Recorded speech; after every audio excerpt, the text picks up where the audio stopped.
The steady beep of hospital monitors was the first thing I became aware of. Not in the usual way. I couldn't open my eyes or move my body, but I could hear everything.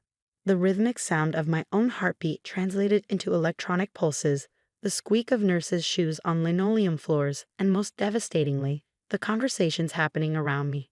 My name is Emma Mitchell, and according to my husband James, I was dead. It's time to let her go, I heard him say, his voice carrying that practiced grief I come to recognize during our 10 years of marriage. The doctors say there's no hope.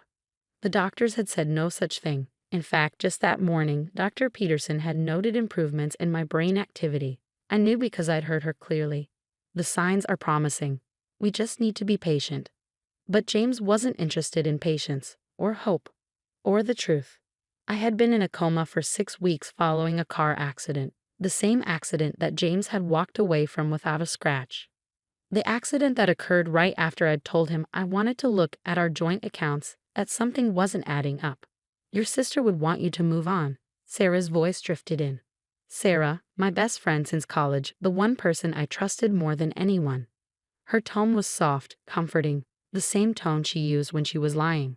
Emma wouldn't want you to suffer like this. I wanted to scream.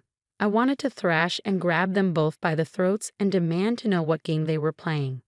But I could only lie there, listening as they planned my funeral. A funeral for a woman who was very much alive. The next few weeks were a blur of conversations and revelations, each more horrifying than the last. Through snippets of dialogue between nurses, visits from unknowing relatives, and quiet conversations in my room, I pieced together what was happening. James had told everyone I was brain dead. He'd organized a funeral, closed casket of course, and given a heartbreaking eulogy about losing the love of his life. He'd collected on my life insurance policy a substantial sum I hadn't even known existed. And Sarah, my dear friend Sarah, had been there to support him through it all. The insurance company didn't even question it. I heard James say one evening, his voice low and gleeful. $2 million, just like that. Your plan worked perfectly. Our plan, Sarah corrected him. I didn't spend the last year helping you set this up for nothing. A year, they'd been planning this for a year. Every dinner party, every girls' night out, every sympathetic hug when I complained about James's late nights at work. It had all been part of their scheme. But what they didn't know, what they couldn't have known, was that I wasn't as helpless as I appeared. My mind was alert, recording every word, every confession, every detail of their betrayal. And I had an ally they never suspected. Lisa, my night nurse, was the first to notice that I responded to verbal commands. Small things at first, a slight finger twitch when she asked, a change in heart rate when she mentioned James. She didn't tell anyone else, but she started talking to me during her shifts, asking me questions that required simple yes or no responses. 1 squeeze for yes, 2 for no. Are you aware of what's happening? She asked one night, her voice barely a whisper. 1 squeeze. Do you understand what your husband has done? 1 squeeze. Do you want me to help you? 1 firm squeeze. Lisa became my lifeline, my connection to the outside world. During her quiet night shifts, she would update me on what was happening beyond my hospital room. James had moved Sarah into our house just 2 weeks after my funeral. They were already talking about marriage. My sister Kate, devastated by my supposed death, had hired a private investigator because something felt wrong about the accident. She was right. Something was very wrong. Through Lisa, I learned that the accident hadn't been as straightforward as everyone believed. The brake lines in my car had been tampered with, not cut completely, which would have been too obvious, but damaged enough to fail at high speed. The police had ruled it an accident, but Kate wasn't convinced. Your sister's investigator is getting close, Lisa told me one night, checking my vitals while she whispered. He's requesting the insurance documents. James is getting nervous. Good, I thought. Let him sweat. But James had other plans. I overheard him arguing with Sarah in my room, thinking I was just an empty shell, unaware of their words. We need to move her, he hissed. Private facility somewhere far away. Once she's transferred, if something happens, well, no one would question it. She's already dead on paper. Sarah's voice shook slightly. Isn't that risky, moving her? Riskier than letting her lie here? What if she wakes up? The fear in his voice gave me a grim satisfaction. Yes, James. What if I wake up? What if I tell everyone what you've done? But I needed more time. My body was slowly responding, but I wasn't strong enough yet. Lisa had been documenting everything. My responses, their conversations, all of it. We just needed to hold on a little longer. That night after James and Sarah left, Lisa leaned close to my ear. They filed transfer papers, she whispered. They're moving you next week. But don't worry, I contacted your sister. She's bringing the investigator tomorrow. Just hang on, Emma. Help is coming. I squeezed her hand once, fighting against the weight of my useless body. I would hang on. I would survive. And when I finally opened my eyes, James and Sarah would learn exactly what it meant to wake the dead. The next morning brought chaos. Through my state of forced stillness, I could hear raised voices in the hallway, Kate's familiar fierce tone cutting through the hospital's usual quiet. I want to see my sister's medical records, she demanded. All of them. And I want to know why her husband isn't listed as next of kin anymore.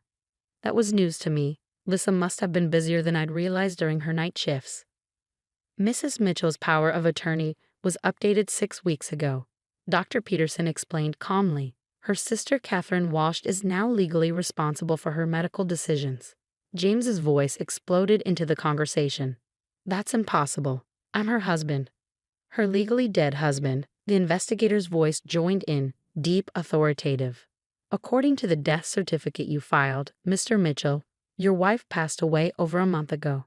That makes your claim to power of attorney rather interesting, doesn't it? The silence that followed was delicious. I wish I could see James's face. There's been a misunderstanding, he stammered. I can explain. Oh, I'm sure you can, Kate cut in. Just like you can explain why my sister's brake lines showed signs of tampering. Or why you took out a $2 million life insurance policy on her 3 months before the accident. More silence. Then the sound of rapid footsteps, James trying to leave. The investigator's voice rang out again. Mr. Mitchell, I wouldn't leave the state if I were you. We have some questions about insurance fraud and attempted murder. The next few hours were a whirlwind of activity around me. Police came and went. Statements were taken. Lisa shared her documentation of my responses, the recording she'd secretly made of James and Sarah's conversations in my room. The hospital's security cameras had caught everything too, every visit, every whispered confession. Through it all, I kept squeezing Lisa's hand. One squeeze. Yes, I hear everything. Yes, I'm still fighting. Yes, I'm coming back. The police have taken them both in for questioning, Kate told me later, sitting by my bed. Lisa had explained to her about my consciousness, how I could hear and understand everything. James and Sarah. They're not getting away with this, Emma. I promise you. I wanted to hug her, to thank her for never giving up, for seeing through James's act when everyone else bought it. Instead, I lay there, listening and waiting, gathering my strength. That evening, Dr. Peterson brought in a specialist, a neurologist who specialized in coma recovery. Dr. Patel did a series of tests, measuring my responses to stimuli and commands. This is remarkable, she said finally. Your sister is absolutely present and aware. The improvements in her brain activity suggest she could wake up any day now. The fact that she was conscious enough to communicate through hand squeezes, it probably saved her life. Kate's breath caught. What do you mean? The transfer papers Mr. Mitchell filed. Dr. Patel explained. The facility he chose. We looked into it. It has a suspiciously high mortality rate for coma patients. If she had been moved there, she didn't need to finish the sentence. We all knew what would have happened. The next few days passed in a blur of medical tests and police interviews. I learned that Sarah had cracked under questioning, confessing everything. She and James had been having an affair for over a year. The plan had been his idea: stage an accident, collect the insurance, start a new life together. Sarah had helped him find someone to tamper with my car. But he said she wouldn't get hurt. Lisa read me Sarah's statement from the police report. The brakes were just supposed to fail enough to scare her, maybe cause a minor crash. He promised she wouldn't be seriously injured. Apparently, my supposed best friend thought attempted murder was fine as long as it wasn't too successful. The insurance company had launched their own investigation. The death certificate had been fraudulent. James had bribed someone at the funeral home to help him fake the documentation. The life insurance payout was being recovered, and James was facing multiple felony charges. But none of that mattered as much as what I felt happening inside my body. Day by day, I could sense more. My fingers didn't just twitch now. I could curl them slightly. My eyelids felt lighter. Something was changing. It happened on a Tuesday morning. Kate was reading to me, some trashy romance novel she knew I'd hate, when I felt it. A surge of strength, like a wave breaking through a dam. My eyes opened. Kate dropped the book. Emma? Emma. The room exploded into activity. Doctors rushed in, nurses called out stats. Through it all, I kept my eyes fixed on my sister's face, watching tears stream down her cheeks. Finally, after what felt like hours of tests and checks, they removed the breathing tube. My throat was raw, my voice barely a whisper, but I managed 3 words. I heard everything. Kate gripped my hand tight. "We know, sweetie. We know." "Where are they?"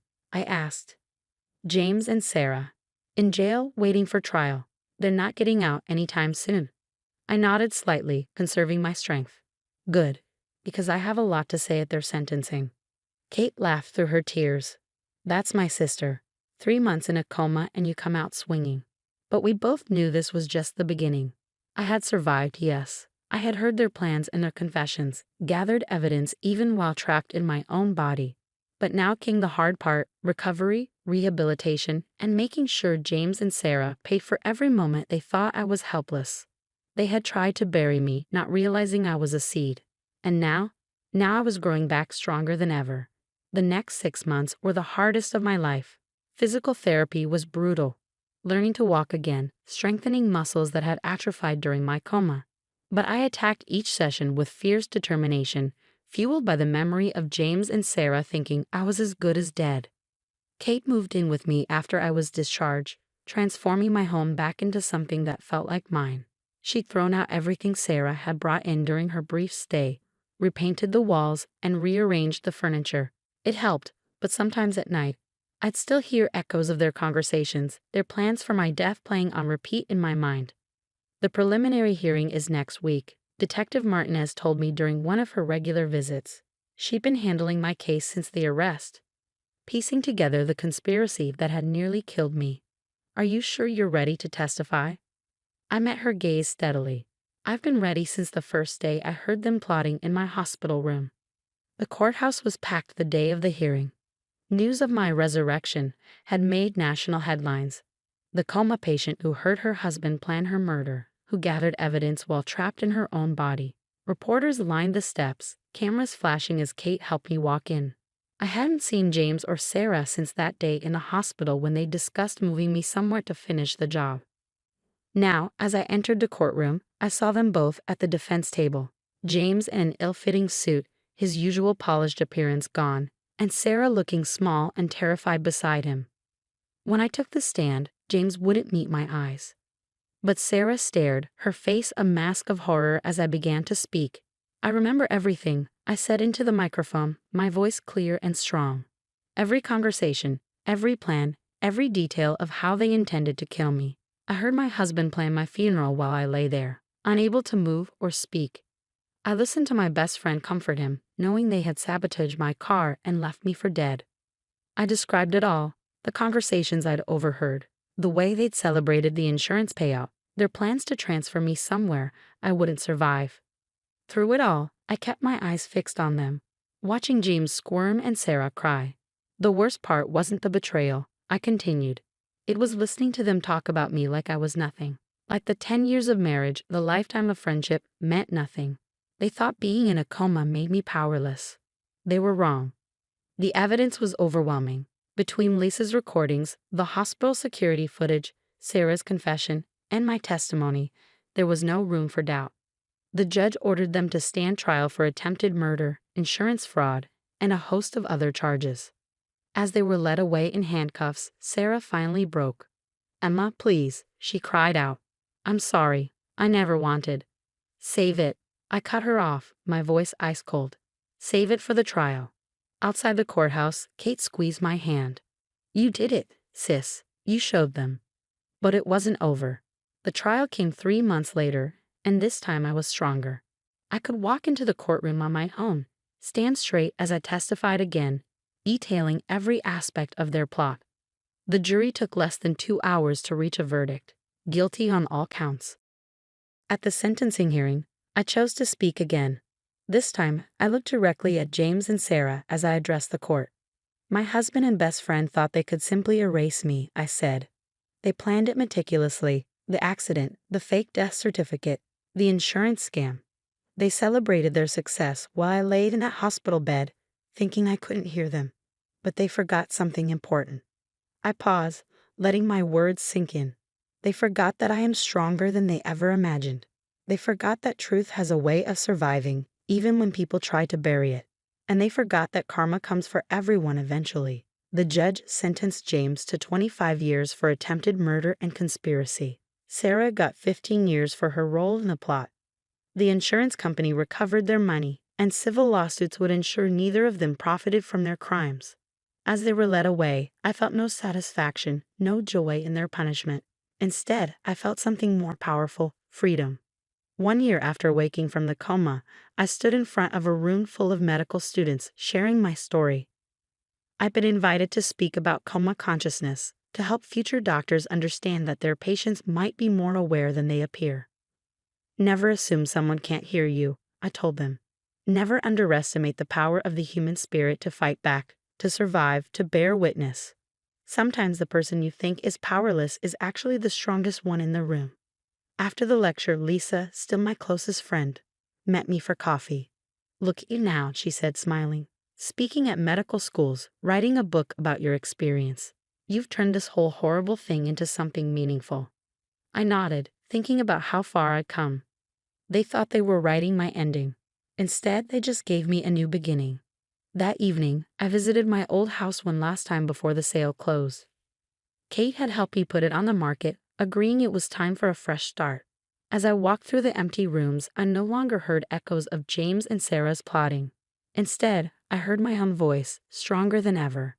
They had tried to silence me, to write me out of my own life's story. But they had failed. I was alive, thriving, and telling my own truth. They would spend years behind bars, while I had nothing but open road ahead of me. As I locked the door for the final time, I smiled. Sometimes the best revenge isn't about getting even. It's about getting better, growing stronger, and showing the world that what doesn't kill you really does make you more powerful than your enemies ever imagined.